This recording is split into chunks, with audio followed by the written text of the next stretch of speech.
What's going on? Welcome back to another video. I just want to quickly review the two trades that I've taken over the last 2 days. So without further ado, let's go ahead and jump right into it. We see SPY has this $5 candle that drops us from $500.50 all the way down to about $493.82.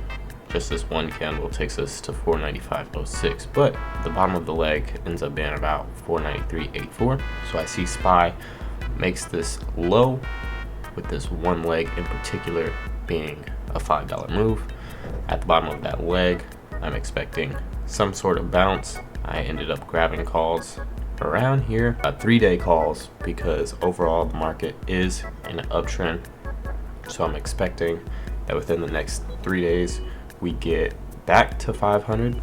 At the time, the 500 3-day expiration calls were 60 bucks. So I was willing to risk about 20 bucks on that trade to see what, if we get a bounce. If not, if we don't get a bounce and we continue down, then the most I'll lose is about 60 bucks. But we have 3 days to let the option cook. So I took 3-day 500 calls. Close to the bottom here, we immediately got a bounce. And I was up like about $30 in the position.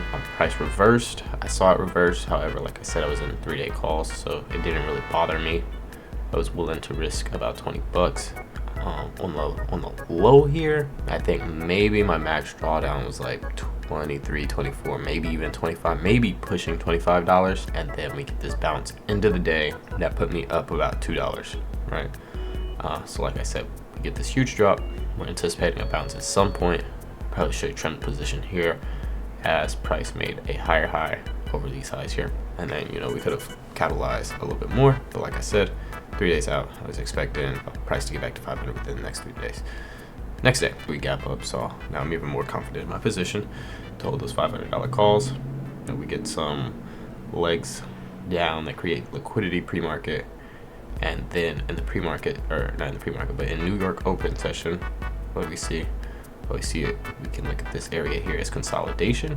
We see some manipulation up above, and we distribute back down to a key level here, that pre-market low, and it's off to the races again. Down here at this bottom here, I took a 0-day call. It was 20 bucks.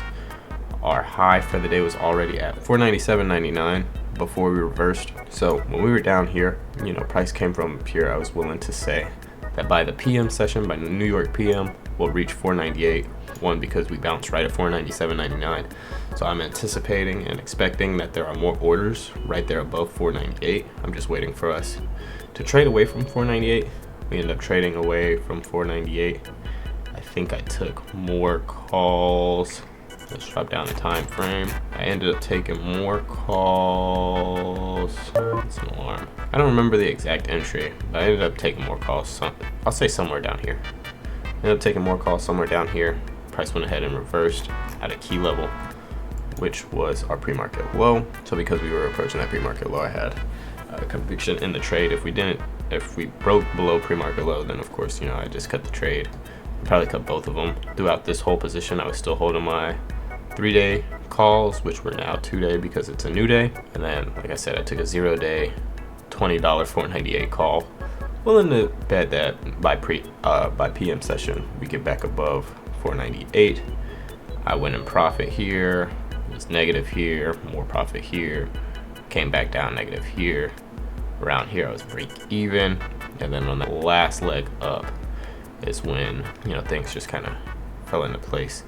I ended up taking those 0 DTEs from an average price of $19 all the way up to $48. So that's a $29 trade there. And then my $500 calls I took from an average price of $60 and sold for $140 right up here at the close. I closed those 3 days. Now, why would I close those 3 days right up here?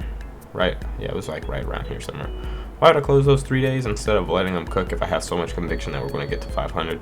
Well, we were at like 498 something, and I'm looking at it like, hey, we're only $1.50 off. I've got a small account. No need to be greedy. For the most part, the trade is cooked. Let's go ahead and trim. If we get to 500, that's a-okay. But up here, as we are closing this gap, because as you can see right here, price is approaching and closing from where we fell off at. I closed right as price crossed above this line because I didn't want to risk price reversing on me, because what could happen here is once price finally does fill this imbalance, we could see us get redistributed back down. And I just didn't want to risk holding my position for the overnight session, because I could have woken up this morning to a lot less money than I did yesterday. So those are two positions I've taken in the last 2 days. I'm about to get into an analysis of today's chart. As you see, we gap up right here, already above 500. So I could have squeezed a little bit more profit out of that last position, but it is what it is, you know?